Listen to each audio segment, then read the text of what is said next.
debo decir que esta es quizás la tesis central, donde lo que hemos hecho se sintetiza, aunque la vez pasada dije el plusvalor es fundamental, pero ahora ustedes van a ver qué despliegue tiene en Marx el tema categorial, que casi siempre la lectura del Capital, como es un libro difícil, se queda en las primeras páginas y nadie transita al segundo, tercer tomo y a la visión completa.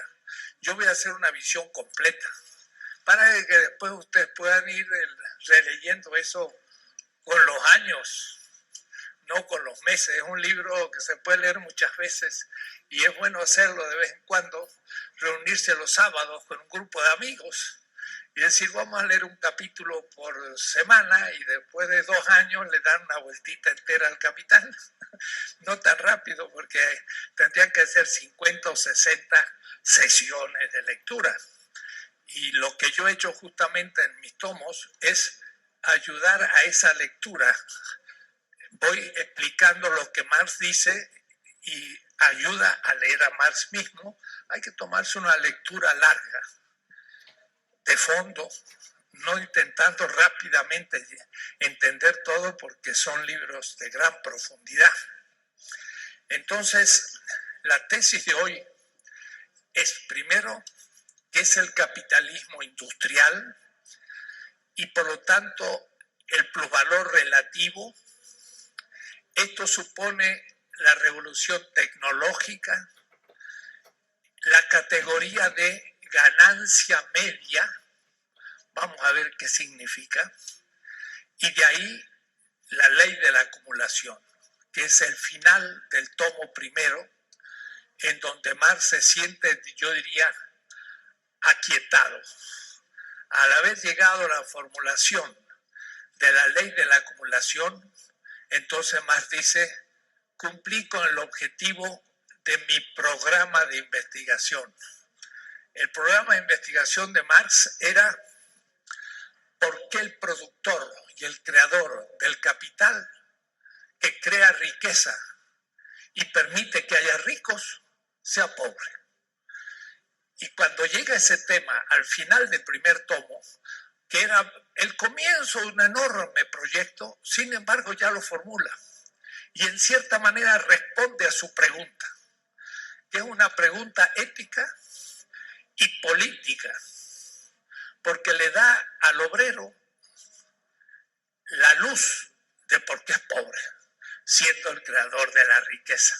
Y entonces Marx dice, bueno, para explicar todo el tema se necesitan años y años, y él ya no llegó a publicar más ningún libro importante, un tomo de una obra, y nada más. Tiene decenas y decenas de pequeños artículos, obras pequeñas, políticas y demás, pero la gran obra es un tomo.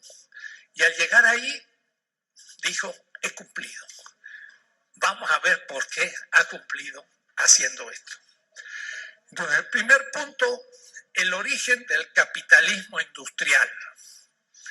Todos los clásicos, incluyendo Immanuel Wallerstein, un gran marxista norteamericano que es también profesor en Francia de la Escuela de los Anales en Binghamton, de paso un amigo, y de paso hemos discutido y le he hecho cambiar algunas hipótesis fundamentales, pero no viene al caso. Hasta Wallerstein escapa este tema. Él dice, la revolución industrial empezó en Inglaterra. Eso es un eurocentrismo hoy ya inaceptable. La revolución industrial no empezó en Inglaterra. Y eso ya es parte de la descolonización epistemológica. Hasta el propio Marx lo dice. Hoy ya no lo podemos decir. En realidad, el origen del capitalismo industrial pasó en el Oriente. Empezó en China y en la India y en Corea, y mucho antes que en Inglaterra. Vamos a ver un poco este tema, pero antes que esto, desde que hay salario, hay plusvalor. Lo dije, y como hay salario hace como 5.000 años, hay plusvalor desde hace como 5.000 años y por lo tanto hay capital. Pero terminé la tesis anterior diciendo, el capital, mientras que no es el sistema hegemónico en el campo económico, no es todavía capitalismo.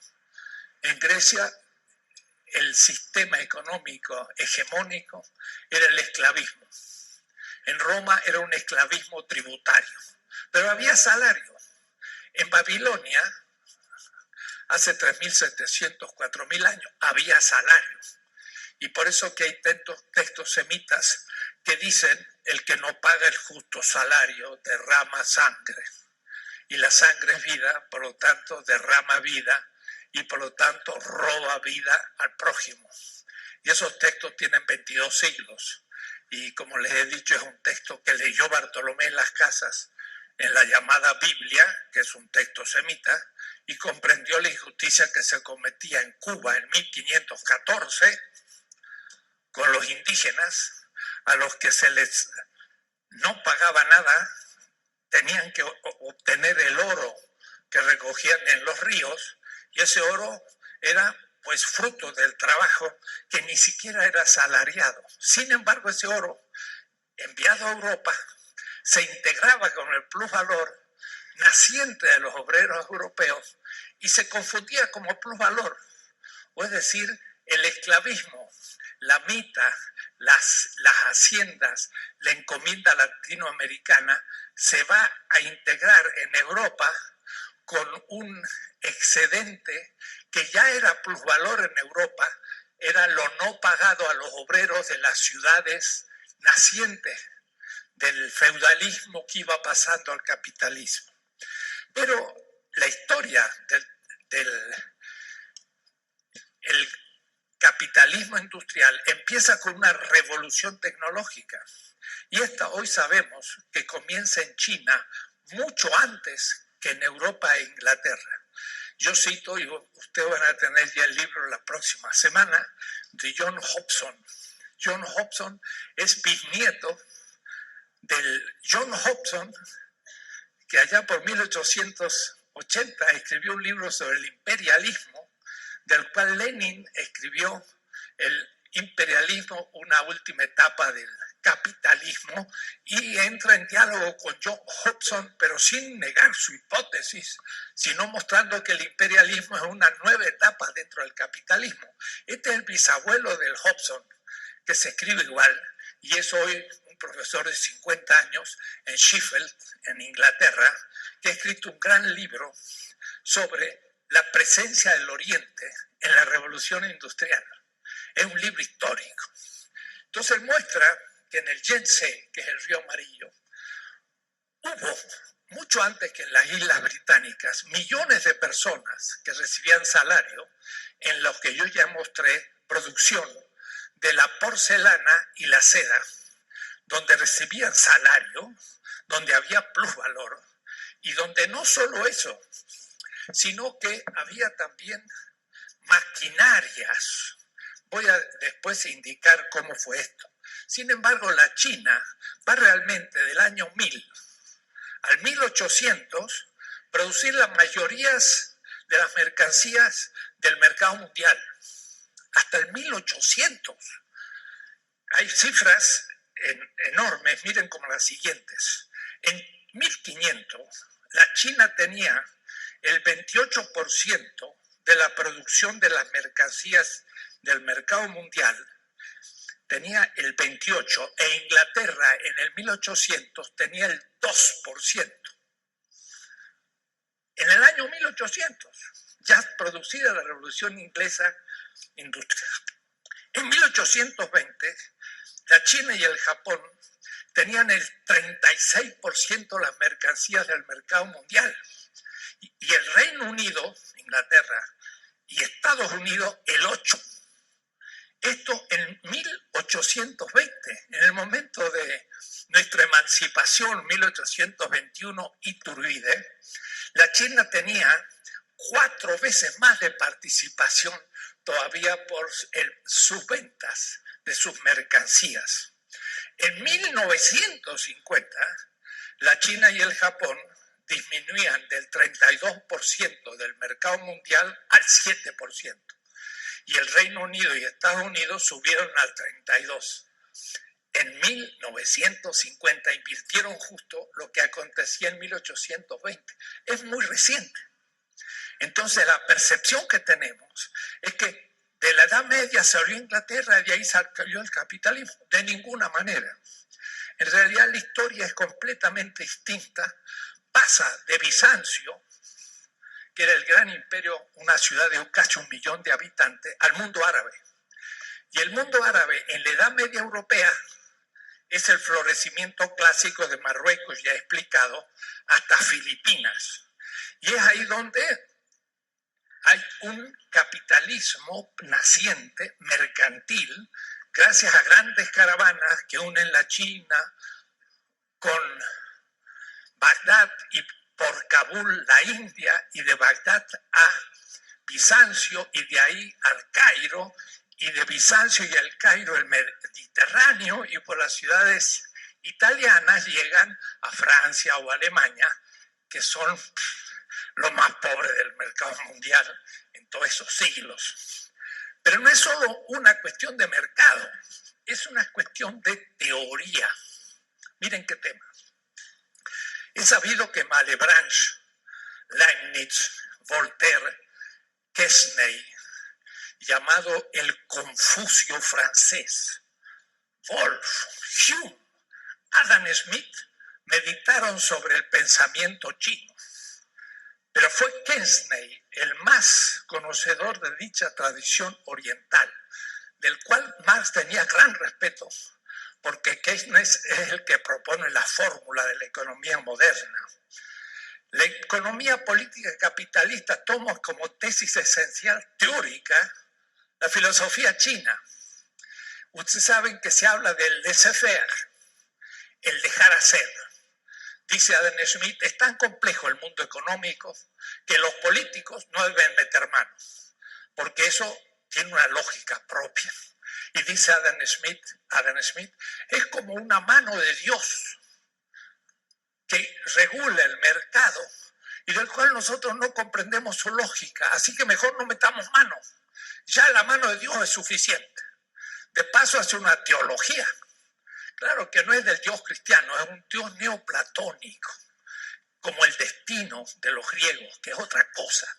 Pero dicen, la política no puede meterse en la economía porque es demasiado compleja, tiene infinitos factores, entonces hay que dejar hacer en su lógica. ¿De dónde viene ese dejar hacer? Viene de la doctrina china de Lao Tse, sexto siglo antes de la era común, 26 siglos hace, que se llama en el Tao Te Ching la doctrina del Wei Wei. Y dice Lao Tse, el Tao es el camino del destino, permanentemente no actúa. Wei Wei. O es decir, deja que las cosas sigan su curso. Y esto el gran filósofo Liu Ang, 179, 120 antes de la era común, en el tiempo de Plotino en Alejandría para los griegos, en su libro Guanxi dice, el arte que el gobernante debe intentar cumplir es el no actuar. ¿Qué significa eso? En el libro de la estrategia del arte militar chino, el Sun Tzu, del V siglo antes de la era común, es decir, antes de Aristóteles y Platón, un siglo antes que ellos, dice lo siguiente: por lo general en la guerra es preferible preservar un país enemigo que destruirlo, preservar un ejército enemigo que destruirlo.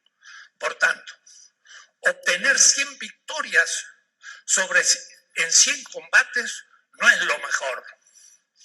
Lo más deseable es someter al enemigo sin librar batalla alguna.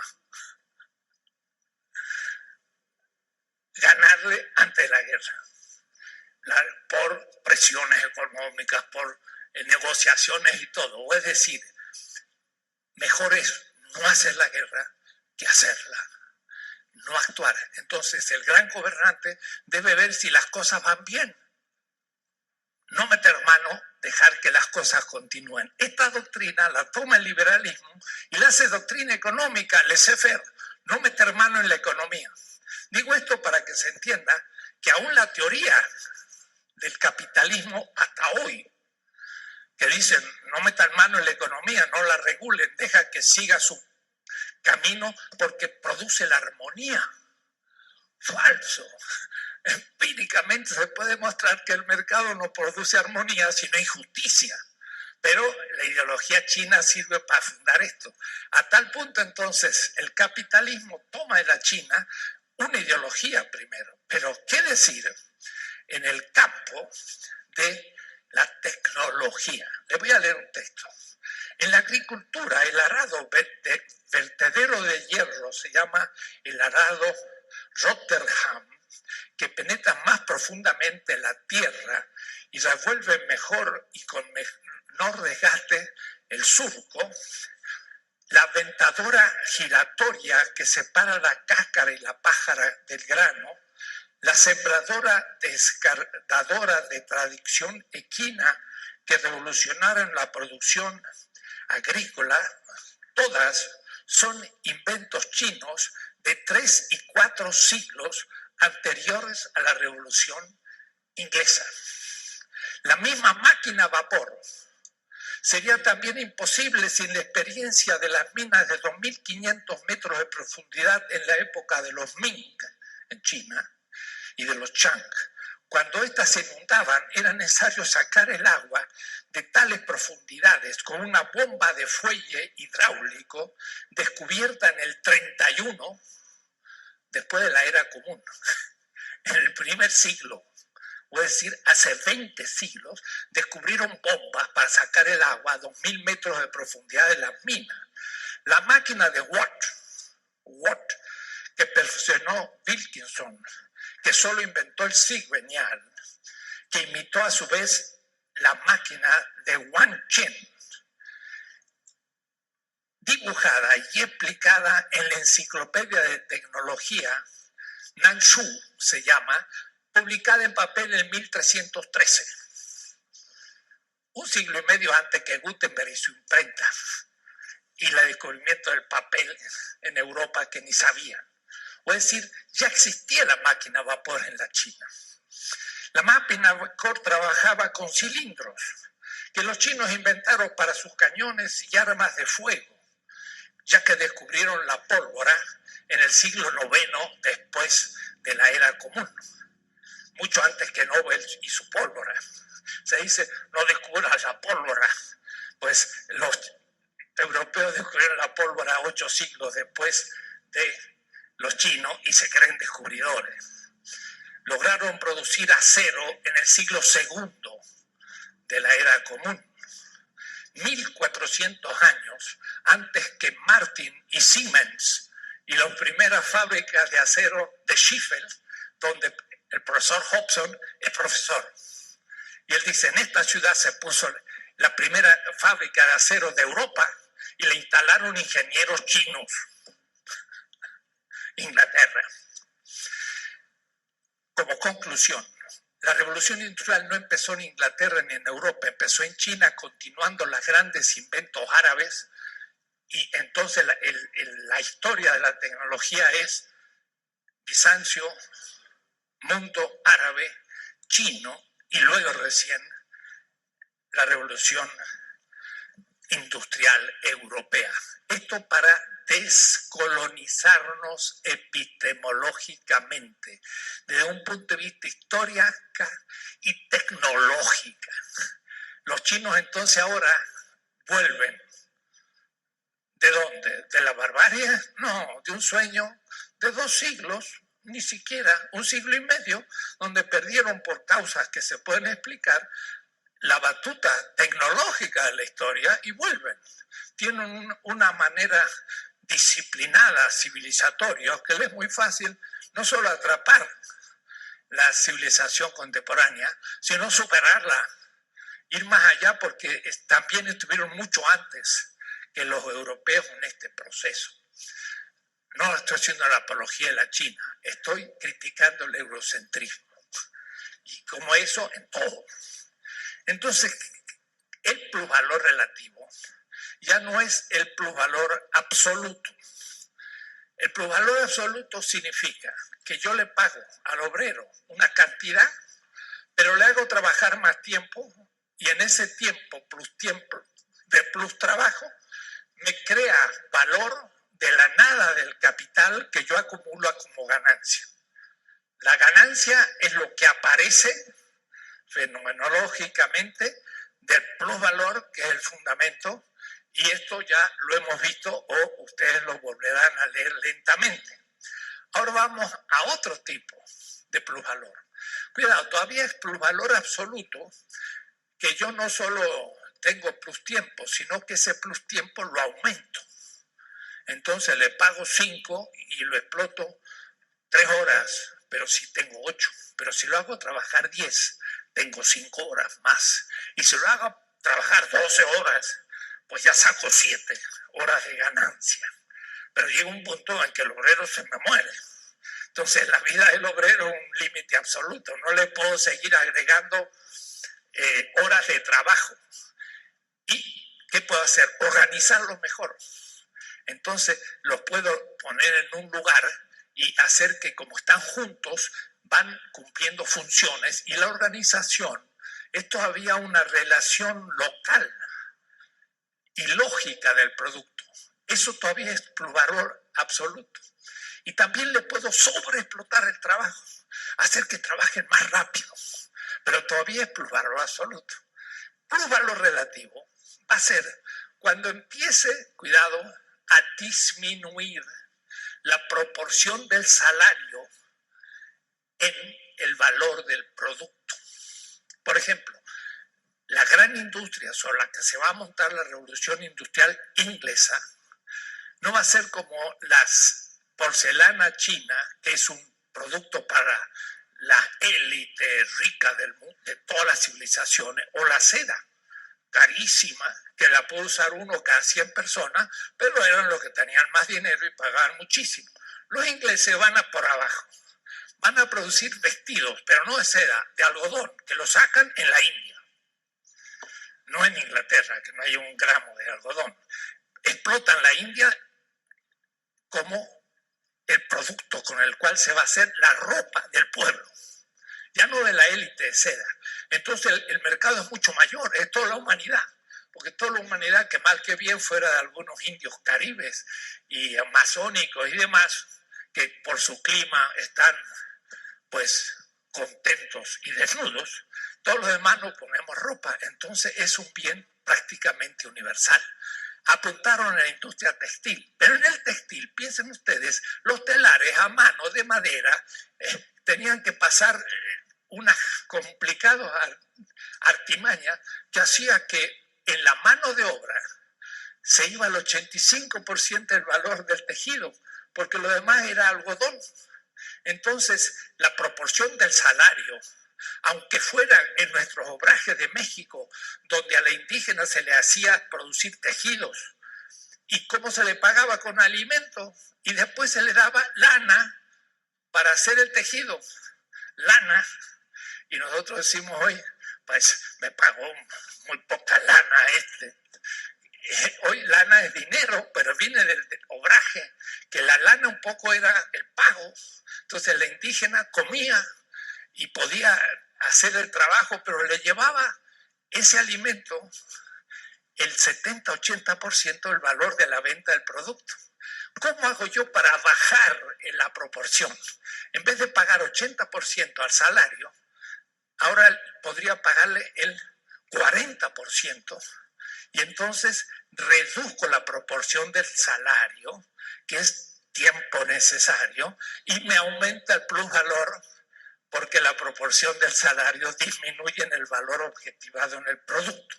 Esto va a ser el plusvalor relativo. ¿Cómo se logra eso? Pues muy simple. Gracias a la máquina. La máquina va a ser primera vez en la historia producida por la necesidad de sacar más ganancia. Ahora, voy a pasar casi por arriba de la verdadera motivación, pero para que ya entremos en el tema de hoy, en realidad el leitmotiv detrás del plusvalor relativo ya empieza a ser la competencia. La palabra competencia, que en castellano significa dos cosas. Este es competente, significa es experto, es bueno, sabe la cosa. Es incompetente, significa pues es un inútil.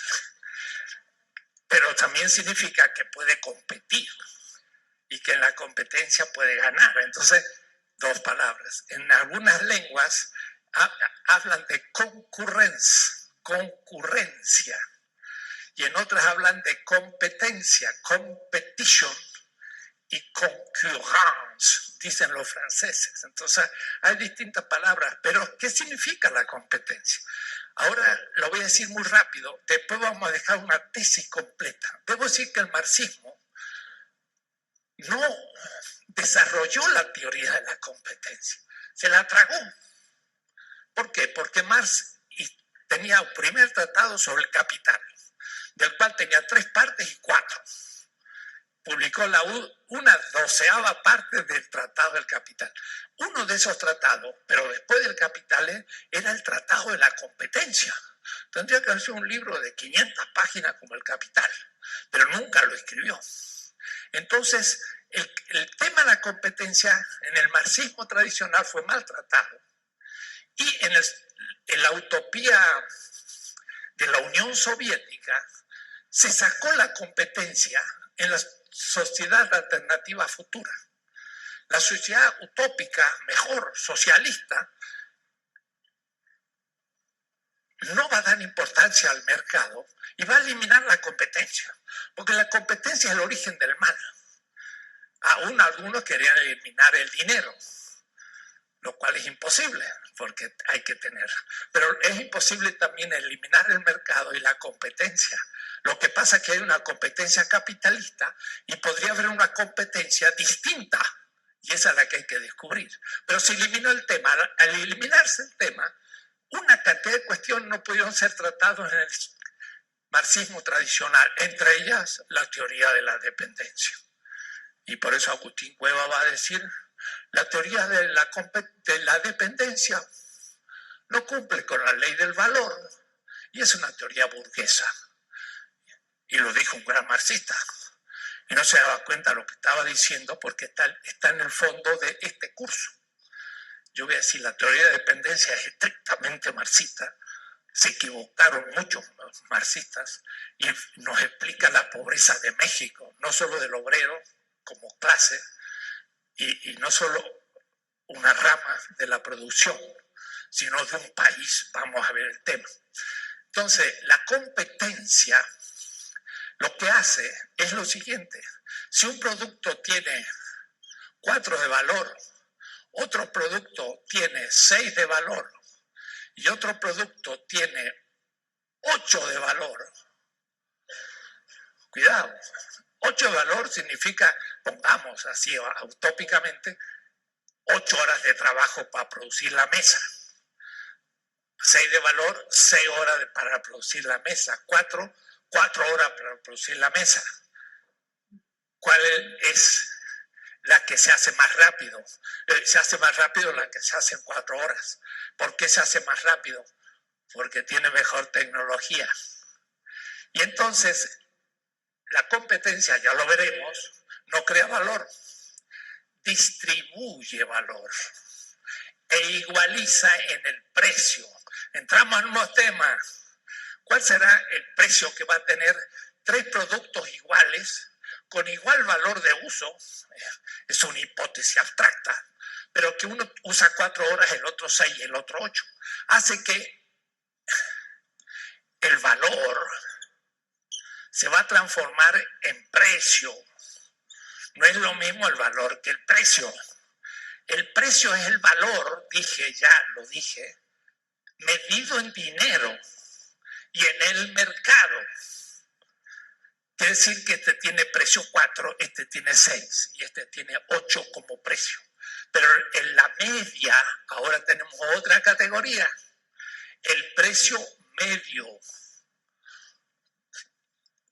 El precio medio es el precio promedio. Quiere decir que las mesas son iguales, en principio. El ejemplo es muy simple y abstracto. Pero uno tuvo menos horas y otras más. El precio medio va a ser 6. Uno que usó 8 horas va a ser 2 horas más. Y el que hizo 2 horas menos, pues logró producir lo mismo con menos trabajo. ¿Qué va a pasar? Que en realidad el valor de este va a pasar a este, porque los 3 van a recibir 6. Y entonces este va a poner 8 y recibir 6. Y este pone 4 y recibe 6. Es decir, que este tiene ganancia extraordinaria y este tiene pérdida y transferencia de valor. Cuidado, todos son categorías. Transferencia de valor. Esto no lo puede hacer ningún capitalista, ni Jevons, ni Valdras, ni Adam Smith, porque nunca lo pensaron. Y entonces esta transferencia de valor de un capital a otro es el tema económico, ético, antropológico. Porque si el valor es subjetivación de vida, aquí este perdió vida y este la ganó a 0. Y este entonces, que gastó 4 y tiene 2 más por 6, puede usar estos 2 para hacer propaganda, para mejorar su producto y destruir completamente a los otros 2 capitales que le voy a llamar subdesarrollados.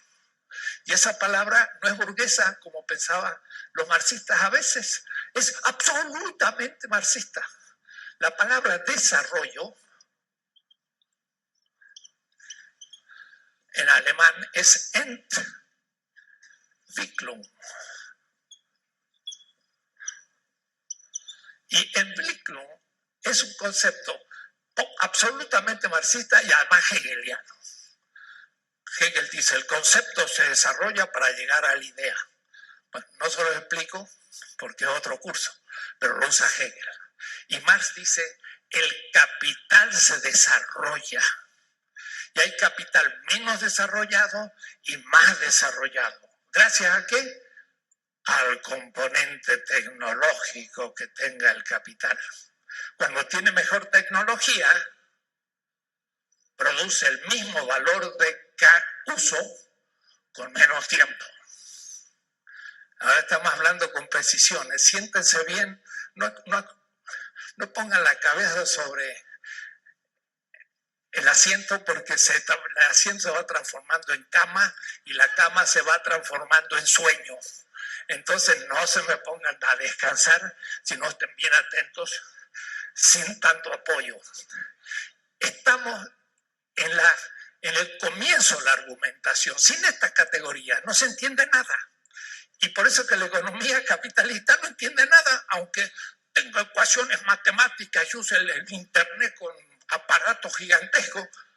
Como no tiene ninguna categoría, no sabe dónde roba al otro. Y le conviene ocultarlo. Así, el robado y el ladrón, todos son inocentes. Simplemente unos son más competitivos y los otros más tontos. Y creen que por eso son más ricos. No, hay mecanismos detrás. Todo lo que estoy diciendo son cada una categorías que hay que saber. Entonces, hablar de que hay países más desarrollados es muy fácil. Son países cuyo capital nacional tiene mayor composición orgánica, dice Marx. Vamos a ver lo que es composición orgánica. Todavía no, pero vamos a verlo muy clarito. Entonces, ¿qué es el plusvalor relativo? El valor relativo permite superar los límites absolutos del plusvalor absoluto. Después de un cierto tiempo, el obrero no puede trabajar más, se muere. Es un límite absoluto. ¿Cómo hago para que el salario tenga menos significación en el producto? Bajar el tiempo de trabajo para producir el mismo producto. Entonces, en vez de 8 horas, hago la mesa con 4. ¿Por qué? Porque compro un serrucho o una sierra mucho mejor.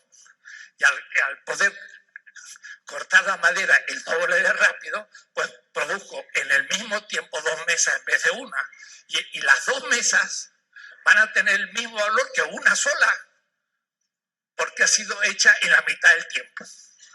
¿Se entiende? Algunos me miran y ya no entienden. Bueno, es porque todavía no han asimilado las categorías y no saben pensar con ellas. El capital desarrollado produce mercancía por unidad de mercancía con menor valor. Pero cuando uno leyó el libro de la perestroika de Gorbachev, y yo lo leí, dije, el Gorbachev ya qué poco marxismo sabía. Él dice, producimos con demasiada cualidad. No, señor, no producen con demasiada cualidad en la Unión Soviética de la época 1985. Producen con demasiado valor. Un camión usan tan poca tecnología que le tienen que meter, por ejemplo, 5.000 horas de trabajo. Pero si usted tiene mejor tecnología, en vez de meterle 5.000 horas de trabajo para hacer un camión, le meten 2.500 horas de trabajo y ahorran 2.500. Quiere decir que no tendría que decir producimos con poco valor, sino tendría que decir producimos con demasiado tiempo. Por lo tanto, con demasiado valor, no poco, demasiado, estamos perdiendo valor. Ya no se expresaba Gorbachev en las categorías marxistas, ya no era marxista Gorbachev. Quiere decir Yeltsin, que ya no entendía nada, el borrachín. Pero esto para darse cuenta que en la Unión Soviética había caído el mismo marxismo totalmente en desuso y era un socialismo real, ideológico y dominador que vamos a pulverizar en la crítica marxista al socialismo real. Entonces hay que criticarlo. Porque el criterio de adopción o de subsunción de tecnología es para bajar el valor del producto. Pero no importa si esa tecnología es devastadora de un punto de vista ecológico y mata. Quemo petróleo, siendo que es el bien más precioso de la tierra. El petróleo es más valioso que el diamante. Es la concentración de energía solar tremenda en su capacidad de soltar nuevamente energía para el uso de la humanidad. Y en vez de cuidarlo como una cosa preciosa para los próximos milenios, lo estamos quemando.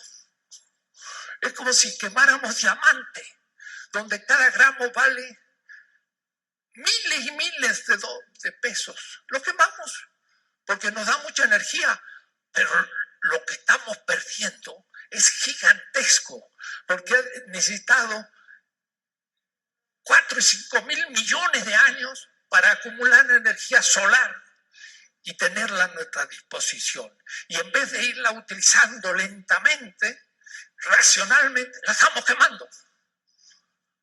Es lo más irracional que pueda pensar. Pero todavía peor, cuando el propio pueblo no, pero sus representantes, ni siquiera hace que ese bien quede en manos del pueblo, sino se lo da a la propiedad privada de capitales extranjeros. Y es lo que nos está pasando. Entonces ya es el absurdo absoluto. No solamente irracional, sino la idiotez. Porque hay que ser idiota, o traidor, o corrompido. Porque, claro, el 1% recibirá millones de dineros en su favor. Es lo único que uno puede explicar. Bien, pero no es el tema. Directamente, pero sí indirectamente.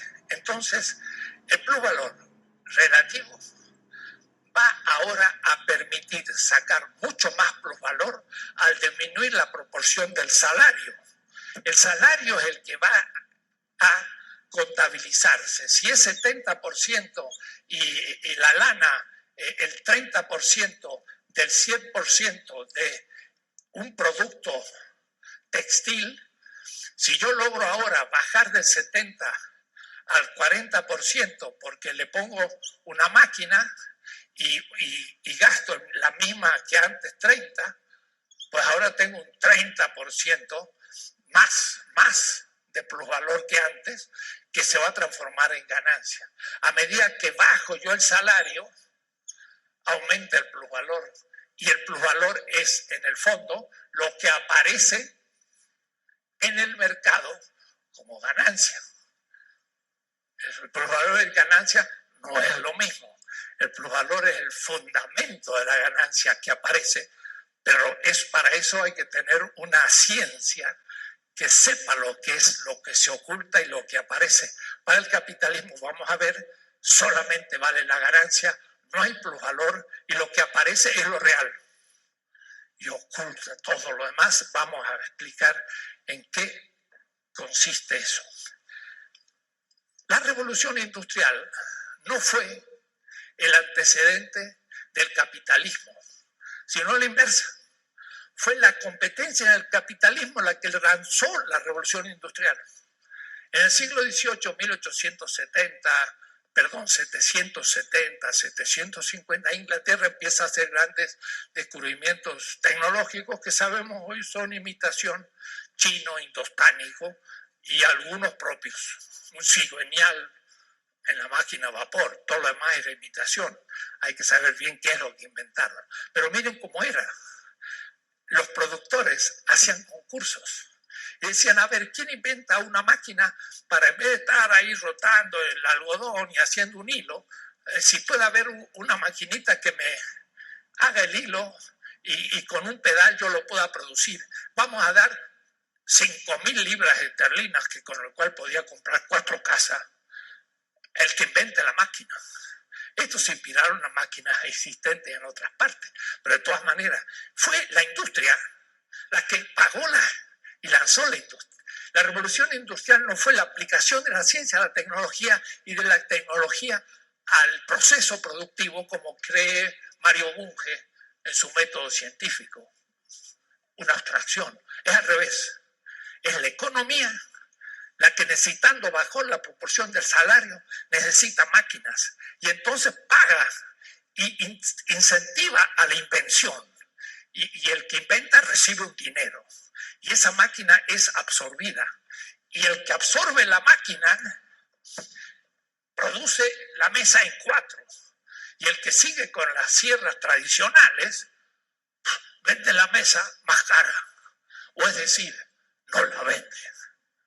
¿Por qué? Porque la otra está más barata. Y entonces, ¿qué hace? Este capital quiebra, y este quiebra, y este queda solo. Y queda solo en un tiempo que es monopólico. Porque como es el único que está más desarrollado, no hay competencia. Entonces hay un tiempo en que el que vence en la competencia es monopólico. Pero los otros abren el ojo y ¡chac! Inventan algo nuevo.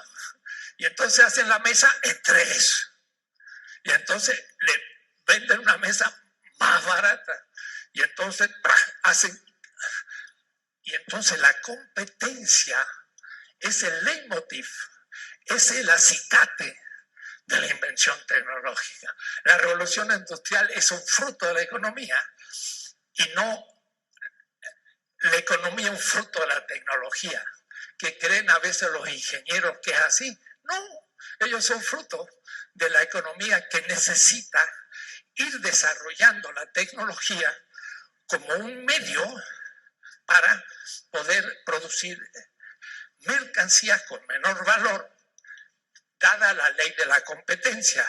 Entonces, esto fue una fantástica revolución industrial en Inglaterra primero, en Europa, en la China antes, en Francia lentamente, y Alemania muy atrasada. Por eso que Marx, que era alemán, sale en exilio a Inglaterra y ese exilio le permite descubrir la revolución industrial en Inglaterra. Si se hubiese quedado en Alemania, Marx no hubiera sido Marx, porque no hubiera conocido el fenómeno de la revolución industrial en pleno Londres, lleno de humo y de fábricas, y él estaba en medio de la revolución industrial producida por el capital para lograr plusvalor relativo, no absoluto. Relativo significa que se intenta bajar el valor de la mercancía y por lo tanto lograr menor precio en el mercado bajo la ley de la competencia para entonces poder sobrevivir. El capital compite a muerte siempre y el que se para sobre sus laureles a la semana siguiente es destituido. Esto es una ley mortal, que a su vez produce también grandes injusticias. Pero miren ustedes comparado con el socialismo real. ¿Quién es el que subsume la nueva tecnología o exige la invención tecnológica nueva en el socialismo real, donde en principio no hay competencia? Lo hace el inventor. ¿Pero dónde produce el inventor? ¿En la fábrica o en la universidad? Entonces un ingeniero descubre algo nuevo en tecnología, pero el burócrata de la fábrica, del partido, que nadie lo eligió sino el partido, no quiere usar ese invento, porque si le pone ese invento, ese ingeniero va a tener demasiada importancia y le va a hacer sombra, porque él es un burócrata. Entonces, muchas veces los burócratas no subsumían los grandes inventos en el proceso productivo. Por ejemplo, lanzaron un satélite y dio vuelta a la Tierra y ahí estaba Gagarin en el satélite. ¿Quién era Gagarin? Un gagarón. Era un personaje que podría haber sido, perdónenme, un simio, porque él no había inventado nada, simplemente tenía una resistencia física y pudo estar dentro. Pero el que valía era el gran ingeniero que había hecho eso. Nadie sabía quién era el ingeniero. Sabían los burócratas y Gagarin. ¿Quién aumentó el sueldo a ese ingeniero? Nadie. Y el ingeniero pasó desapercibido. Y hacían unos robots fenomenales que se usaron para la luna. ¿Y quién sabía de esos robots? Nadie. ¿Por qué? Porque eran inventores cuyos inventos se subsumían por una decisión burocrática.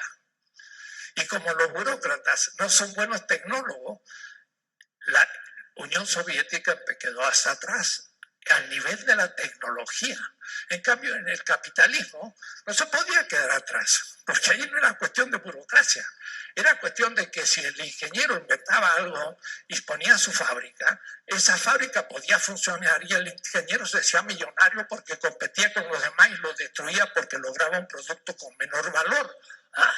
Y esto va a producir injusticia. Pero entre el modo de subsumir la tecnología del capital y el modo burocrático de la Unión Soviética, el capitalismo destruyó al socialismo real al nivel justo de la producción. Porque el modo de subsumir la tecnología en el socialismo real ni era democrático, ni hacía justicia con los inventores, ni tenía lógica. Se vino abajo por eso la Unión Soviética, porque no pudo implementar la tecnología en el proceso tecnológico, y esto debido a la no democracia en el nivel político. Ya veremos después. Entonces, la crítica al socialismo real hay que hacerlo en forma y desde Marx. Marx nos va a permitir hacer una crítica marxista del socialismo real para no repetir los errores. Y entonces ver qué es lo que viene en el futuro y cómo. Bien, la competencia entonces, teniendo muchos efectos, sin embargo, en el nivel de la revolución industrial es la que le impulsa y lanza a descubrimientos tremendos. Pero al mismo tiempo, y me anticipo, nunca tuvo como criterio la preservación de la vida, sino el aumento de la tasa de ganancia. Y entonces, si el petróleo es un bien necesario para la vida y precioso, si me permite ahora y aquí, en 1904 estoy John Ford en Detroit y está la General Motors compitiendo, pues tenemos que hacer un motor a combustión. Y lo que podemos consumir es petróleo. Y justo se descubre el petróleo, metemos y vamos a ver después cuantificar lo que significa un barril de petróleo. Un barril de petróleo se compra por 20, 30, 50, 100 dólares.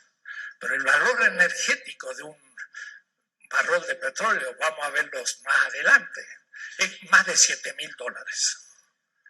Si yo tuviese que empujar un auto tantos kilómetros como lo que un barril de petróleo lleva el auto y me pagan $2 por hora, entonces me doy cuenta el valor que tiene un barril de petróleo. $100 no paga ni el 1% del valor real del petróleo. Apenas si paga el trabajo de su obtención, pero no el valor de su energía.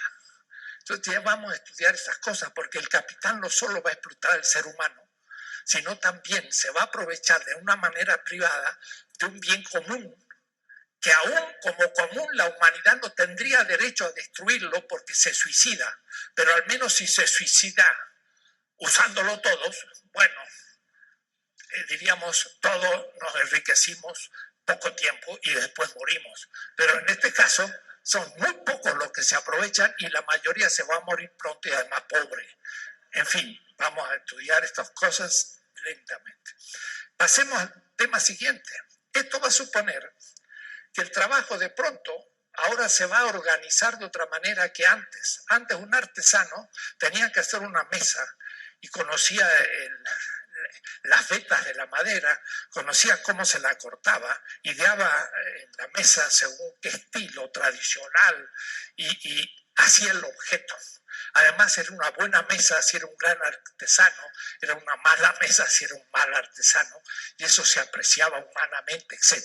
Ahora desaparece eso. Y Adam Smith pone el ejemplo. Ahora, para hacer un alfiler, uno alarga el hierro y hace el alambre. Otro, chic, chic, chic, corta el alambre. Un tercero le hace la punta. Un cuarto le pone la cabeza. Un quinto hace el paquete. Un sexto lo lleva al mercado y lo compro yo al alfiler. El que estira el alambre está todo el día estirando el alambre y cuando la cosa es más complicada, como un auto, ni sabe lo que hace un tornillo. ¿Y cómo funciona el tornillo? Voy a saber, eso es lo que yo hago. O es decir, se divide técnicamente el trabajo y el trabajador pierde conciencia de todo el proceso y se va lentamente transformando en un trabajo abstracto. Entonces vende su trabajo, pero además ni sabe bien qué es lo que hace. Y además tampoco se enfrenta al capitalista, se enfrenta ahora a una máquina. Y esa máquina es el rostro material del capitalista. Entonces el obrero quiere romper la máquina porque le está exigiendo un ritmo y ya no el mayordomo del esclavo que le da un chicotazo al esclavo para que trabaje, pero al fin se le cansa la mano y ya no puede.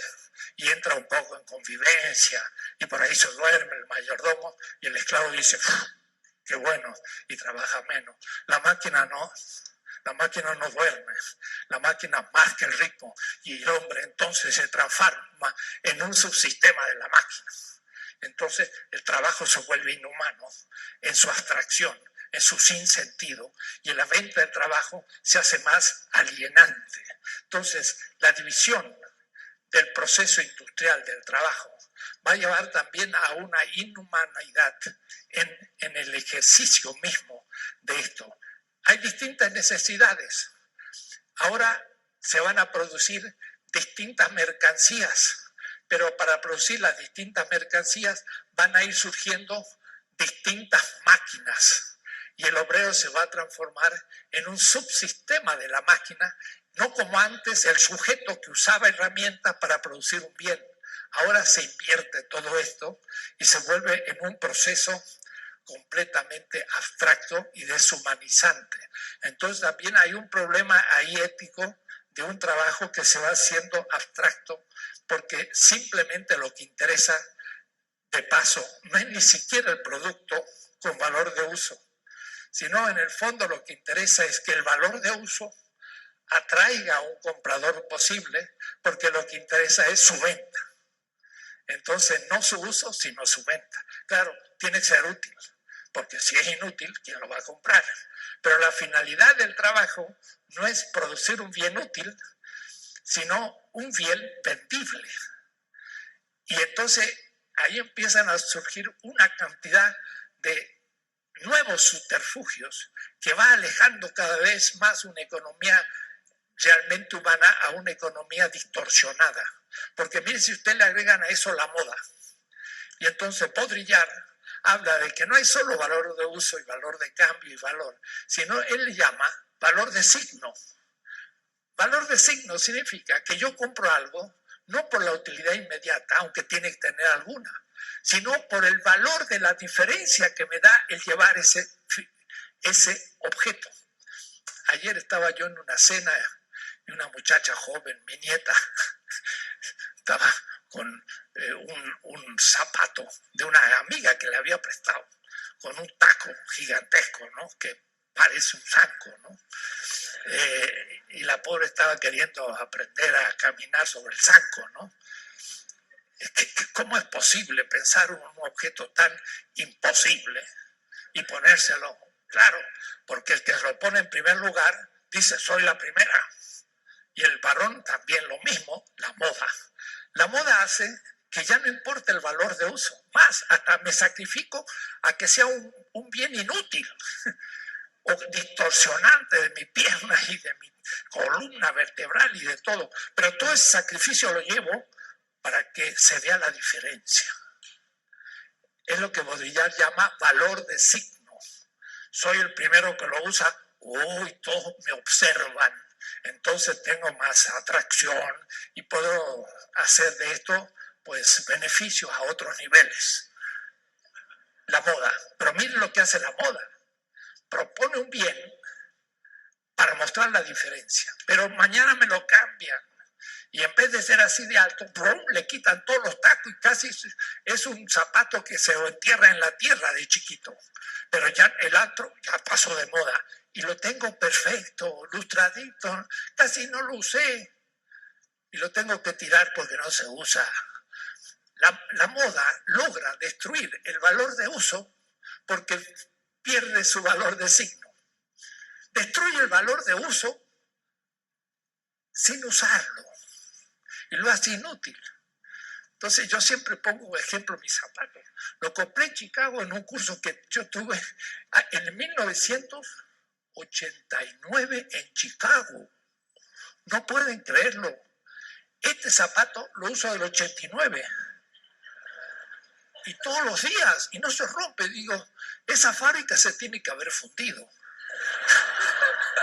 Porque si van a comprar un zapato de esa fábrica cada 25 años, pobre de ellos. Pero ese sí que es un buen zapato. Y si se pone puntudo la moda o se pone chatito, alto, bajo, yo me río. Mi zapato funciona y lo sigo usando hasta que ya no dé más y entonces tendré que comprar otro. Estoy contra la moda. Pero vea usted que la moda viene a entrar en esa lógica de que hasta destruyen el valor de uso y hacen un valor de uso inútil, en tanto que ya no significa la diferencia, que es la esencia de la moda. Bueno, esto para ver cómo funciona un poco estas cosas. Salto a otro tema que va a irse reuniendo. Es el tema de la renta absoluta y la renta diferencial. Que usted dirá, ¿y qué tiene que ver con todo esto? Sí, tiene muchísimo que ver, y sobre todo con la teoría de la dependencia. Por eso que los temas hay que irlos viendo de a poco y uno va descubriendo fuentes para su argumento de manera inesperada. El tema es el siguiente. David Ricardo dice, para simplificar la cosa, porque estamos pasando de un régimen feudal a un régimen capitalista en Inglaterra. Los señores feudales tienen las tierras y los señores capitalistas la industria urbana, pero van a empezar a industrializar el campo. Van a hacer del campo también un bien industrial. Y entonces está la cuestión de la renta. Un capitalista que quiere producir trigo en Francia paga una renta. Pero lo que pasa es que hay buenos suelos y malos suelos. Y los malos suelos pagan menos renta y los buenos suelos pagan más renta. Entonces dice Ricardo, lo que pasa es que físicamente el buen terreno produce más valor y el mal terreno produce menos valor. Y Marx dice, no puede ser. Si la causa del valor es el trabajo, no la constitución física del terreno. En Hegel, la causa se llama sustancia. En la cuarta parte de la lógica, segunda parte. Entonces dice, la sustancia del valor es el trabajo. Pero si la tierra, peor, crea menos valor y la buena más, es la tierra la que produce el valor. Y entonces Marx dice, toda la economía se vuelve irracional porque ya no hace referencia al trabajo vivo como única y última categoría que origina toda la economía. Y voy a volver sobre este tema que es el fundamental, porque es el tema ético. Ustedes dirán, ¿ético? Si verán después. Entonces, Marx empezó a discutir con un tal Rothbertus, que ya nadie conoce hoy, pero he leído de ciertos grupos norteamericanos que allá por 1890, para ellos Rothbertus y Marx eran los grandes críticos del capitalismo y lo ponían al mismo nivel. Rothbertus empieza a hablar de un tema extraño, la ganancia media. ¿Qué es esto? La ganancia media. Entre 4, 6 y 8, la ganancia media es 6. Pero él dice, el campo exige más trabajo que la industria. Y por lo tanto los bienes del campo tienen una ganancia media más alta que la industria. Y entonces Marx de pronto empezó a entender una temática que nunca había pensado, que era el tema de la competencia. Y entonces dice, ¿cómo se puede resolver racionalmente? Y para mí es fundamental para la teoría de la dependencia, que ningún autor que yo conozca lo ha relacionado. Y lo estoy relacionando porque yo releo Marx para preguntarme por qué México fue pobre. Ninguno ha hecho una relectura completa de Marx para responder a esa pregunta. Yo la he hecho. Y he releído todo Marx y tengo argumentos que nadie tiene porque nadie lo leyó con mi intención. Entonces, Marx dice, no es que la tierra que tiene mejor fecundidad produzca más valor, sino, mira la manera de razonar de Marx, lógica, pero le dio la vuelta. Dice, la tierra mala, para producir el mismo valor necesita más trabajo. Y la tierra buena, para producir el mismo valor, necesita menos trabajo. Mejor, para producir 1 kilo de maíz en una tierra mala, yo necesito, pongamos, 2 horas, porque es mala. En cambio, en la tierra buena, 1 kilo de maíz lo puedo producir con 1 hora de trabajo, porque es buena. Y por eso que la tierra buena produce bienes con menor valor, 4. Mientras que la tierra mala produce el mismo producto con más valor, 8. Y por lo tanto, el precio medio es 6 y la buena tierra puede pagar más renta porque tiene ganancia extraordinaria, pero no porque la tierra produzca valor, sino porque se necesita menos trabajo para producir el mismo valor. Le dio la vuelta. Eso va a ser la teoría de la dependencia después. O es decir, un tema completamente accesorio, que sería la renta, del campo, porque después va a desaparecer el feudalismo y la renta va a dejar de tener importancia porque el capitalista va a comprar la tierra y no va a pagar más renta. Y entonces era un tema que podía quedar en el pasado. Pero entonces Marx descubre también que la producción del campo exige más valor como tal que la industrial.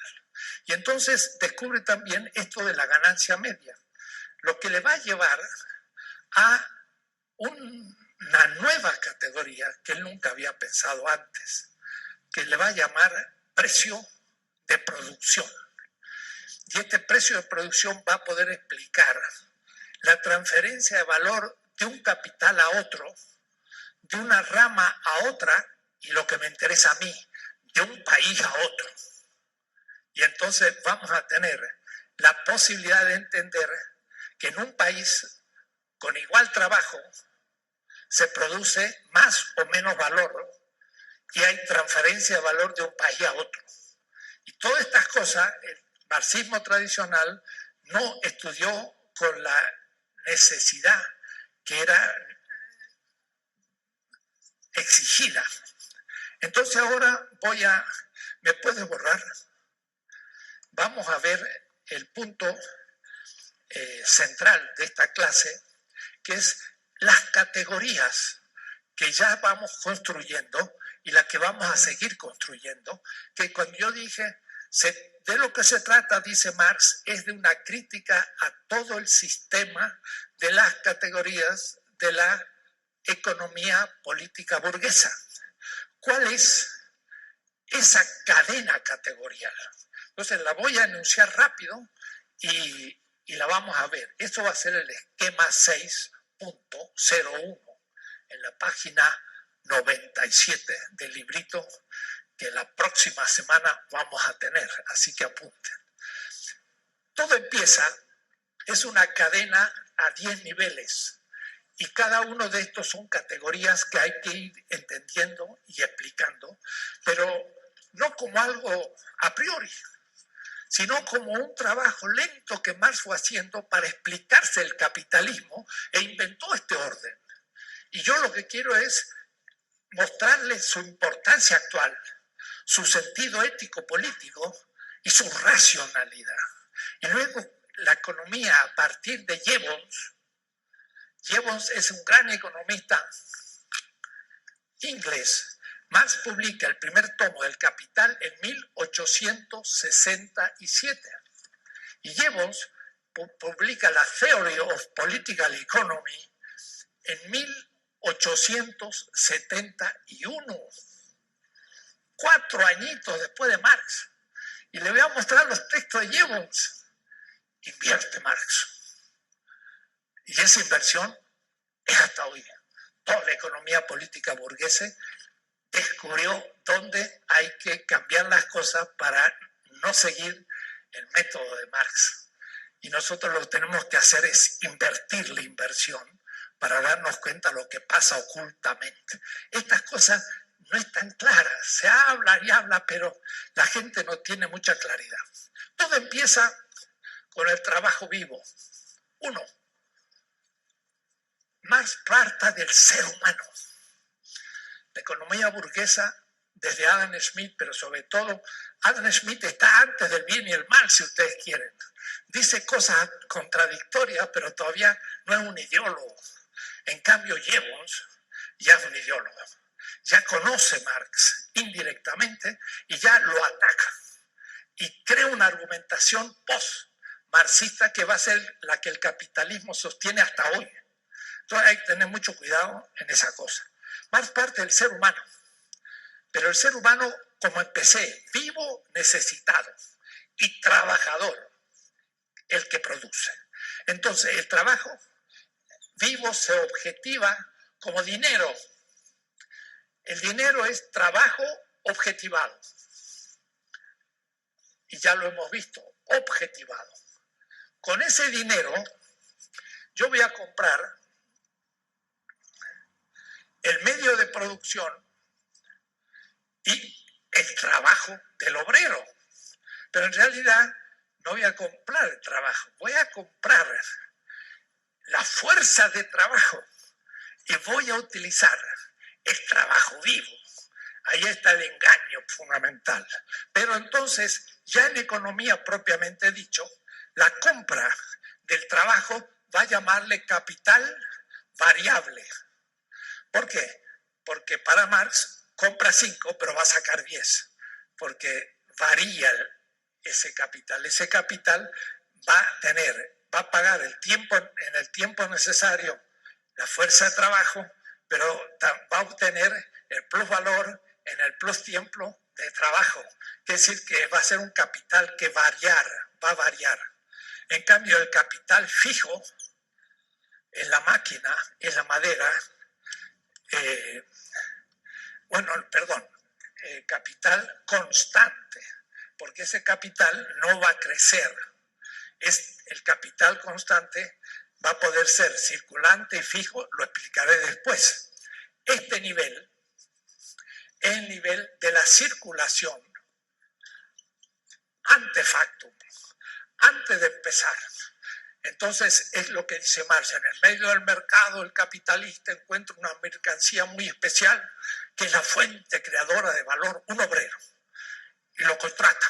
Y va con ínfulas el obrero, el capitalista entrando a la fábrica, y lo sigue el obrero atrás como un cordero que sabe que le van a sacar la lana, es decir, lo van a esquilmar.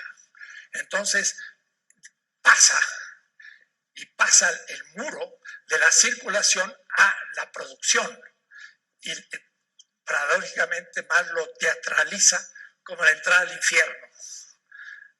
Aquí ya no hay más que hablar de otra cosa sino de business. Es el infierno. Aquí ya no hay esperanza. Entonces, ¿qué es lo que hay ahí? Hay un costo de producción. El costo de producción son el dinero que yo gasto en la madera de la mesa, en la sierra, los clavos de la mesa y en el salario de la mesa. Eso le llamamos costo de la producción. Y ese costo de la producción se va a producir en el valor del producto. Pero cuidado, el costo puede ser 5, pero el valor del producto puede ser 10. No es lo mismo, porque el valor del producto ya tiene plusvalor.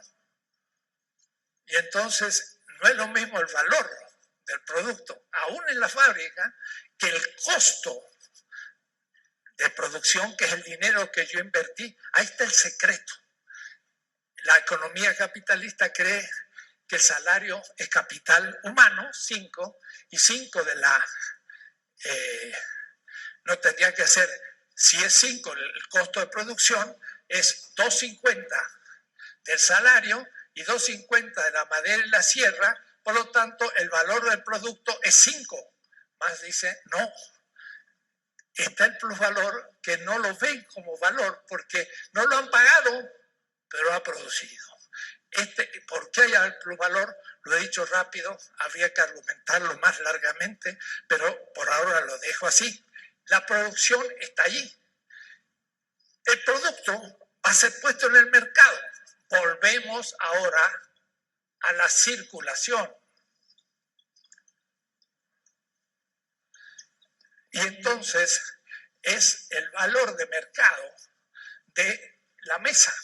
La mesa ahora tiene un valor en el mercado, pero el valor del mercado deviene un precio de costo. Es decir, una cosa es el valor y otra cosa el precio. Va a ser todo un problema que vamos a analizar enseguida. ¿Cómo el valor se transforma en precio? Es una disputa y un tema teórico fundamental. Valor, precio de costo, sería lo mismo que el valor del mercado, pero ya expresado en dinero. Pero a su vez va a aparecer como precio de producción. ¿Qué es el precio de producción? El precio de producción es el precio del producto y el valor del producto.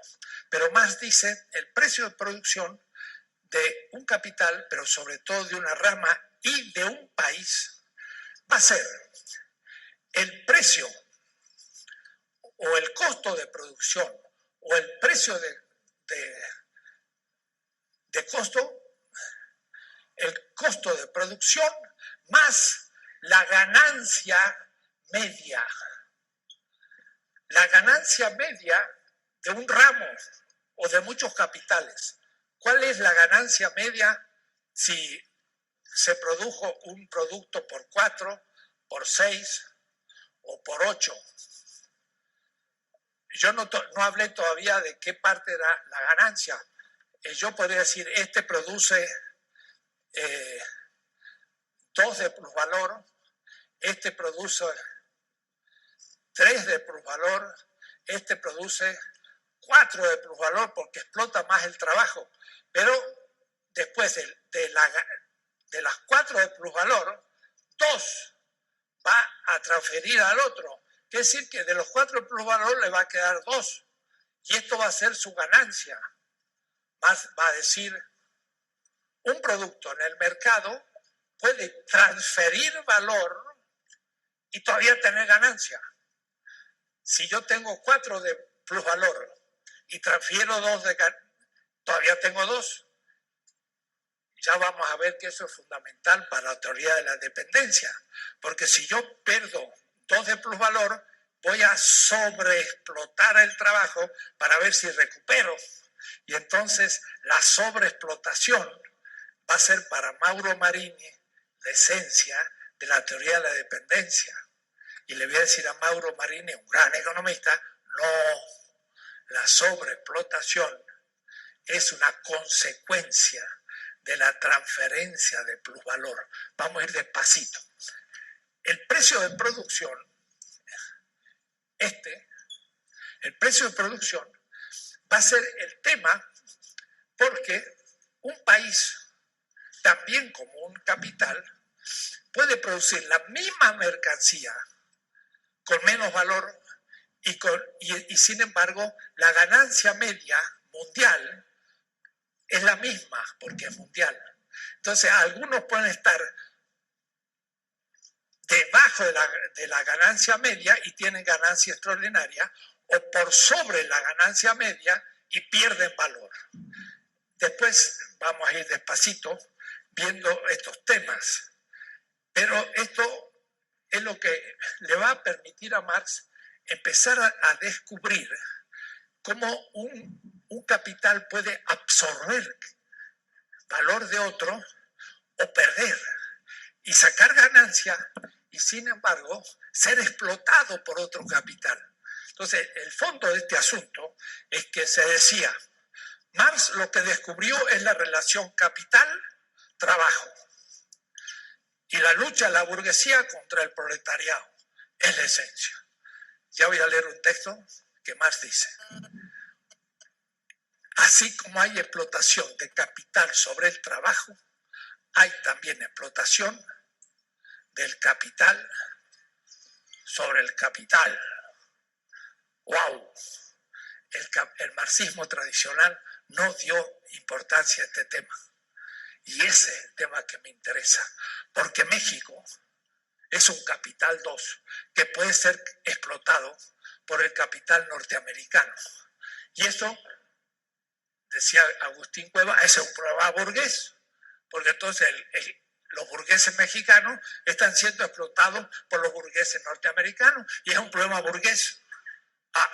No solo, porque también aquí hay trabajo 2 y trabajo 1, y no es lo mismo ser un obrero en Chicago que ser un obrero en Ciudad Juárez.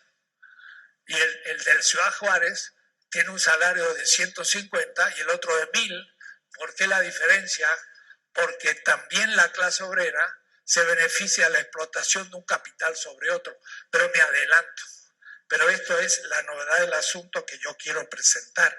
No está claro esto en la traducción del marxismo con claridad. Y eso está en el fondo. Pero para entender cómo un capital puede explotar otro, se tiene que entender la cuestión del precio de producción. Pero a su vez, esto no es el precio final.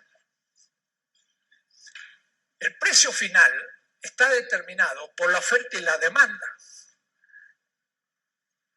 Y solo cuando yo vendo del precio final, tengo entonces el dinero, guau, del comienzo, más una ganancia. Y esto es el final del proceso. El precio final significa que se puede producir maíz en México y en China. Y uno producir con más valor o con menos en épocas normales. Pero de pronto en China viene una gran tormenta, un ciclón, y destruye el 50% de el maíz en China. Entonces ya no juega todas estas categorías solo, sino que viene un factor nuevo que destruye la producción y entonces, claro, sube el precio. ¿Por qué? Porque como es necesario comer, la gente al no tener va a pagar más por eso. Y de pronto en México, pongamos que aquí no hubo una tormenta, logra que el precio de su maíz suba y tiene ganancia extraordinaria. Y los chinos venden más caro lo que les quedó, pero hubo aniquilación de valor porque el huracán destruyó todos los productos y destruyó toda la objetivación de vida y es una crisis humanitaria feroz. Entonces, no es lo mismo la fijación del precio final que el precio de producción. El precio de producción es sobre cuyo eje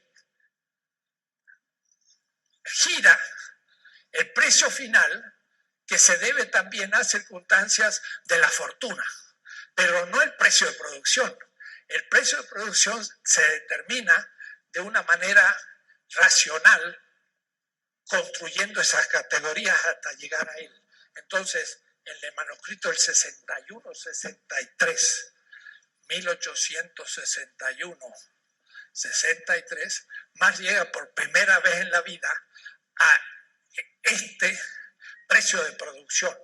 Y ese precio de producción dice entonces, el precio de producción de una mercancía, no en un capital con otro, no en una rama de capital con otra, sino en un país con respecto a otro país, hace que haya un precio de producción mundial y el que tiene más composición orgánica logra un precio de producción menor que el que tiene composición orgánica menor. Y esto es lo que pasa con México. En el caso de la competencia, que sería producir el mismo producto, lo que pasa es que después la relación entre los países no va a ser ni de competencia, es casi todo de monopolio. Y entonces los mecanismos de extracción de riqueza van a ser monopólicos.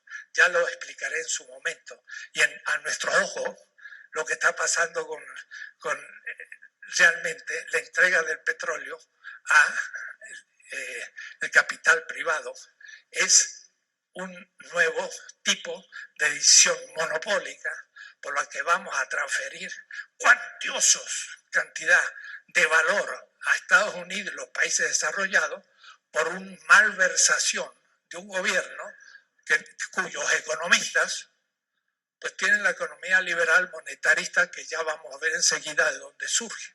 Entonces, todas estas categorías, la verdad ya exigiría detenimiento, pero no voy a poder explicarlas todas tranquilas porque me llevaría otro semestre, sino que quiero simplemente indicar el tema. Estamos viendo ahora un sistema de categorías que me permite interpretar la realidad. Por ejemplo, qué pasa con la energía. Y podría yo ir explicando toda la cuestión energética a partir de estas categorías de Marx. Vemos entonces que hay una primero circulación del valor en todo este proceso. Yo llamaría la circulación ontológica del valor. porque el trabajo vivo es la fuente del valor. El dinero tiene valor, el capital variable, por supuesto, tiene valor, el costo de producción es un valor monetario, todos tienen valor. El valor se valoriza porque llega al final a tener más valor. Eso es la esencia del capital, es el sistema. El sistema de las categorías, sin ninguna rotación por ahora, es la circulación como totalidad. Quiere decir que aún la producción es circulación, porque la madera, el medio de producción y el trabajo como costo de producción circula y se objetiva en la madera, en la mesa. El obrero se va a dormir. ¿Dónde está la madera que compré? En la mesa. ¿Dónde está la sierra? Colgada en la mesa para la próxima mesa. Pero cuidado, también la sierra con la que corté la madera, cuando corte 1000 unidades de madera, ya se va a romper y hay que comprar otra. Entonces eso va a llamar capital fijo. La madera circula a la mercancía directamente. La madera que compré es la madera de la mesa. Pero la sierra con la que corté la madera circula también, pero más lentamente. Le llamó capital fijo. Pero también circula, porque al fin se rompió. Quiere decir que parte de su valor se fue allá. Y por supuesto, circuló el valor humano. El valor de la fuerza de trabajo se objetivó y también se objetivó el plusvalor. Entonces, aquí también hay circulación. Y del costo de producción al valor del producto circula el valor. Y esto se transforma en mercancía. Y ese plusvalor que no aparece, aparece al final como ganancia, circula. Entonces hay una circulación del todo. Eso sería la circulación ontológica. Pero hay una circulación parcial, óptica. Entonces hay una circulación anterior del proceso productivo. Es el trabajador que se ofrece en el mercado, el señor que tiene dinero y que lo compra como capital variable y lo mete en la fábrica. Esto es una circulación anterior a la producción, pero después el trabajo y los medios de producción producen un producto y este producto está en la fábrica. Pero trasladarlo de la fábrica al mercado, paso de nuevo a la circulación y llego al dinero, el cual es este. Entonces, en realidad, he hecho un círculo, no, he hecho una espiral, porque va a ir creciendo. Entonces, diríamos, el capital es como una espiral, ven que va creciendo, que significa esto. Y el primer tomo del Capital habla del sistema, sobre todo productivo, hasta acá. El primer capital, pero salta también al plusvalor como ganancia para la acumulación. Entonces Marx hace algunas descripciones que se tiene que adelantar a su propia lógica, porque empieza con la mercancía, que a su vez el dinero compra la mercancía, mete al obrero y a los medios de producción en la fábrica, produce y produce plusvalor. Pero ese plusvalor en la producción termina por ser ganancia. Entonces se tiene que saltar todo esto y ir a la ganancia y a su vez el plusvalor se acumula para tener más. Entonces en realidad Marx no puede seguir exactamente todo el proceso, sino que a veces hace salto para poder explicar sus cosas.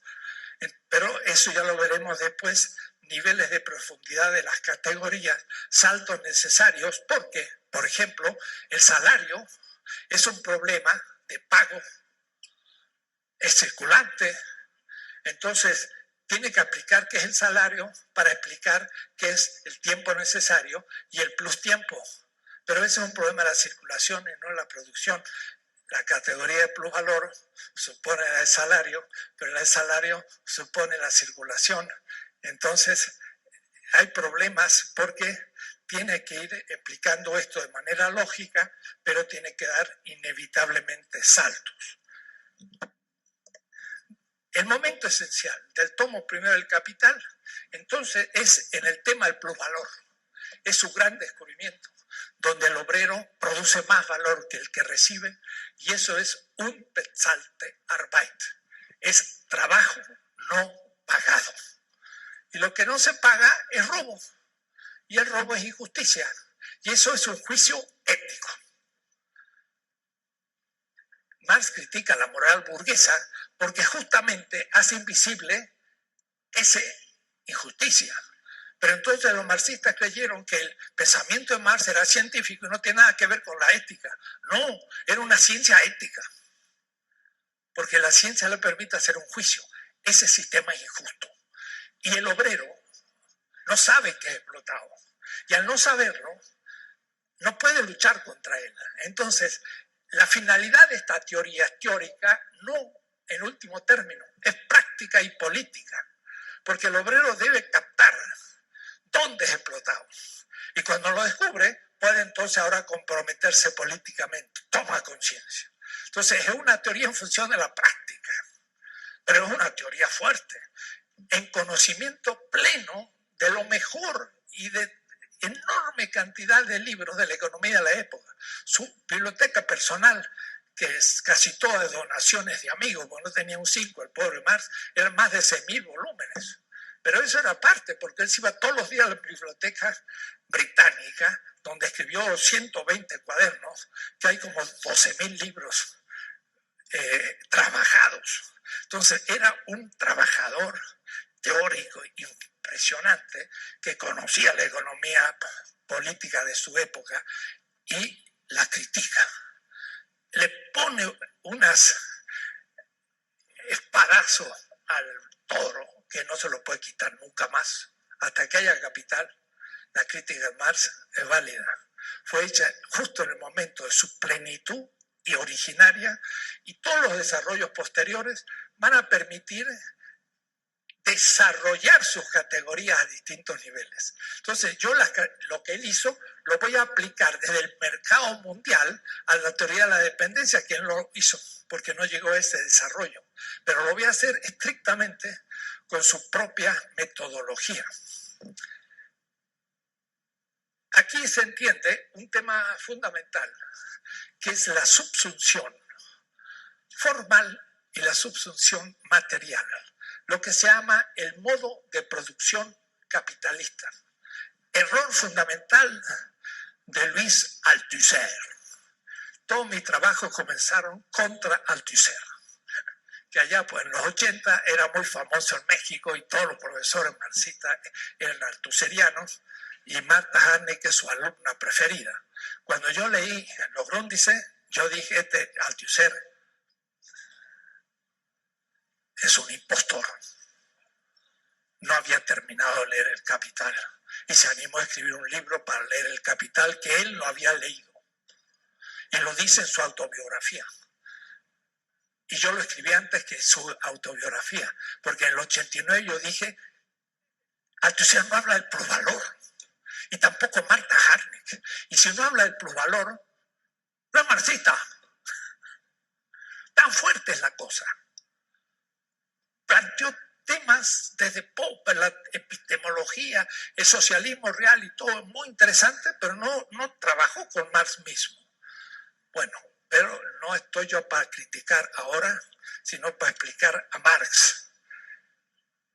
Él llama modo de producción a todo el capital, modo de producción feudal, modo de producción capitalista. No, el modo de producción capitalista es este momento. Y punto. Lo demás ya no es modo de producción capitalista, es modo de circulación capitalista, y el capital es mucho más que el modo de producción capitalista. ¿Qué es el modo de producción capitalista? Lo siguiente. En la época mercantil anterior a la revolución industrial había capital. Era un capital dinerario y mercantil.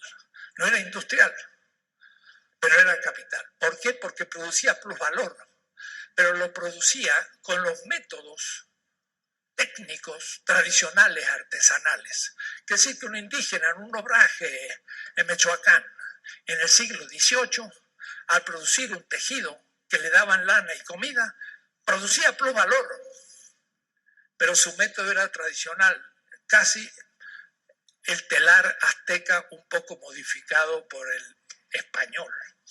Materialmente el proceso de la producción era igual, pero producía formalmente plusvalor. Formalmente significa producía más allá del costo de su salario, que se le pagaba casi siempre en comida, ni siquiera mucho más. Pero con la revolución industrial cambia ahora el proceso material de producción. En vez de ser un telar tradicional, se le pone una máquina. La máquina no produce valor, como la circulación tampoco produce valor y la tierra tampoco produce valor de cambio. Lo que hace la máquina es ahorrar trabajo humano. Ajá, distinto. Y le da al trabajo humano mayor precisión, de tal manera que produjo menos valor. Cuidado, cuidado. En un producto. Por unidad de producto. Es decir, produjo más valor de uso en el mismo tiempo. Y bueno, puedo formular la cosa de 5 maneras distintas, pero no me equivoco. No es lo mismo decir, con la máquina produzco menos valor. No. Si yo trabajo 8 horas, produzco 8 horas de valor. Pero si produzco 8 veces más rápido, cada producto, en vez de valer 8 horas, vale 1. Y produje 8 horas de valor en el día. Lo que pasa es que produjo 8 productos y no 1, y cada uno por 1 valor. Que sí que compite con otro producto que vale 8 y lo destruye en el mercado porque no lo puede vender. Empiezan a hablar con precisión en este punto. La máquina no produce más valor, sino que lo que hace es que el trabajo humano sea más eficaz, que no es lo mismo. La competencia tampoco produce más valor. Lo que hace es igualar el precio de los productos con distinto valor. Atención. Y ahora entonces, la subsunción material de la máquina hace que la producción de plusvalor se logre ahora en mayor medida materialmente. Entonces, Marx, en un sentido aristotélico ortodoxo, dice, la forma, que es producir plusvalor, más el proceso material de producción, hace que haya una subsunción real de la producción capitalista. No es solo producir plusvalor con medios artesanales, sino es producir plusvalor con un nuevo modo material de producir, que cuando se suma es la subsunción real. Y entonces el modo de producción capitalista es el modo de producir una mercancía o un producto que crea plusvalor, crea de la nada, y al mismo tiempo usa la máquina como un medio. Esto sobre la subsunción real y formal. Esto se aclara allá por noviembre de 1962, aunque tiene muchos trabajos sobre la tecnología, y en el libro que se va a publicar voy a poner un apéndice de 70 páginas sobre la teoría de la tecnología en Marx, que vendría bien a todas las escuelas de ingeniería para entender qué es la tecnología y la ingeniería en el contexto de la economía. Tengo 12 minutos y hay temas muy importantes. Primero, un tema muy debatido es cómo se pasa del valor al precio. En realidad ya hablé aquí yo de precio, de costo, porque es la circulación. En la producción estoy hablando de valor. En la circulación estoy hablando de precio. ¿Cómo se pasa del valor al precio?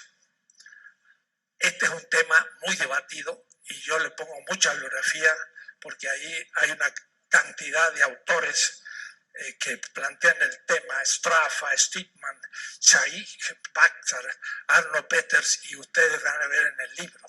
El tema es el siguiente. Marx muestra que el valor es objetivación de vida. Y la apuesta del producto humano con valor en el mercado tiene que tener precio. ¿Cómo se pasa el valor al precio? ¿Cómo se pasa del nivel antropológico técnico al nivel propiamente económico, que sería desde el mercado? Porque cuando estoy hablando de circulación, estoy hablando de mercado. Aquí y aquí también, el tianguis, a un azteca.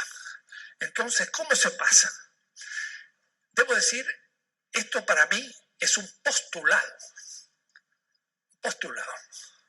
Significa que es algo que se puede pensar, pero que es muy difícil su calculabilidad empírica.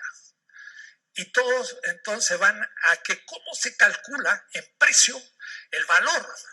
Y es tan complejo, prácticamente infinitas variables, que al no poder empíricamente demostrarse la igualdad entre el precio y el valor, dicen el valor y el precio no es igual. Pero yo digo es un postulado. ¿En qué sentido? Primero, que la definición del valor es el fundamento del precio, ya que el precio, he dicho, es la medida del valor en dinero. Y en ese caso, por definición abstracta, el valor y el precio son iguales. En abstracto, el concepto de valor y de precio debe ser igual. En concreto, el único lugar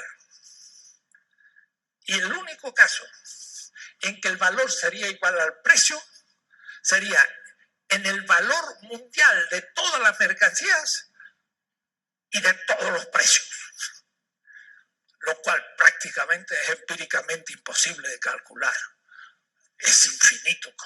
Pero, cuidado, todo el valor es igual al precio. Y si no lo fuera, la economía se vuelve todo irracional, dice Marx. Ese es el tema. En todos los otros casos, o es decir, de un capital consigo mismo, de un capital con otro capital, de una rama con otra rama, de un país con otra rama, nunca el valor es igual al precio. El valor es más o menos al precio. Y de ahí entonces el tema de la transferencia, en un sentido o en otro, del valor. Y Marx lo puede explicar muy bien. El capitalismo no tiene ninguna categoría para explicar estas cosas y para ello es un misterio. ¿Qué significa la globalización? No sabe. Marx sí sabe. La globalización es un mecanismo de transferencia de valor de los países menos desarrollados a los más desarrollados. Es un mecanismo, pero yo solamente lo podría explicar si tengo categorías para poder expresarlo. Si no, no puedo mostrar el tema. Y esto se entiende. Me empezó a salir sangre. El tema es que si partimos del trabajo del trabajo vivo, este es un esquema que van a tener en la página 108. El trabajo vivo se objetiva como valor. Y el trabajo vivo es trabajo objetivado, y el trabajo objetivado es valor. Y esto, esto en el plano de la producción, desde el mercado, desde el comprador, P es el precio. Y el precio es el valor en el mercado. Y esto es el proceso de la circulación. El intento de Marx es mostrar que el trabajo está detrás del valor y el valor está detrás del precio, o es decir, que el ser humano está detrás de toda la economía.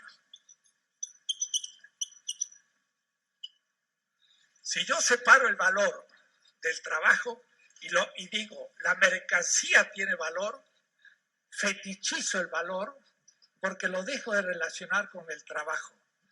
Lo relativo lo hago absoluto. Pero a su vez, si yo absolutizo el precio y lo intetizo el valor, absolutizo el precio. Entonces, si yo parto de A, tengo categorías antropológicas y éticas, porque puedo demostrar que el precio y todo lo que sigue del comprador en el mercado está fundado en el ser humano. Mientras que si parto del comprador, todo esto queda eliminado y solamente tengo una visión parcial. Y esa visión es la que Jevons, 4 años después de Marx, la va a proponer. Y quiero leer el texto de Jevons para terminar. Dice Jevons,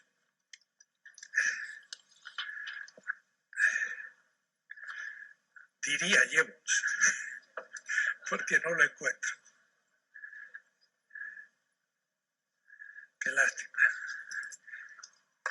Esta es, como les digo, la condición humana.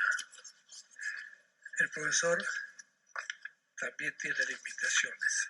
Bueno, dice Jevons, la economía política al fin trabaja con algunos conceptos, utilidad, precio, ganancia, etc. Y dice, el valor depende de la utilidad. Algunas opiniones indican que la utilidad tiene su origen en el valor y otros de que el valor lo tiene en el trabajo. Y él niega eso. Y lo niega indicando que el valor se determina por el desire, el deseo del comprador. Entonces, no le interesa toda esta parte y dice, la cantidad del valor se determina por el deseo del comprador, que es un deseo más dinero, porque es un pobre, pues no puede comprar. Y el mercado significa alguien que desea algo, pero además tiene dinero. Y esto es lo que determina el valor. Tiene más valor aquello que más se desea. Y tiene menos valor aquellos que se desean menos y por eso se paga más a lo que más se desea.